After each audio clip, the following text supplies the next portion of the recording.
আসসালামু আলাইকুম ওরহমতুল্লাহি ওবরাকাতুহ।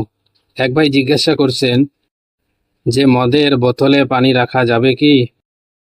কি আজব প্রশ্ন রে ভাই! প্রশ্নের উত্তর জানার জন্য এই ভিডিওটির লাস্ট পর্যন্ত দেখুন ভাই। অনেক বাড়িতে ফ্রিজে মদের খালি বোতলে পানি রাখা হয় ঠান্ডা করে পান করার জন্য। এরূপ বোতলে পানি রেখে পান করা যাবে কি? উত্তর: যদি বোতল ভালোভাবে ধুয়ে পবিত্র করা হয় তাহলে তার মধ্যে পানি রেখে ব্যবহার করা যায়। কিন্তু কোনো বোতলে পেশাব রাখার পর সেই বোতলে ভালোভাবে ধুইয়ে পরিষ্কার করে পানি পানি রাখলে যেমন তা ব্যবহার করতে ঘিন ঘিন লাগে, তদ্রূপ মদের খালি বোতলের ব্যাপারটিও তেমন। আশা করি ভাই প্রশ্নটার উত্তর পেয়েছেন।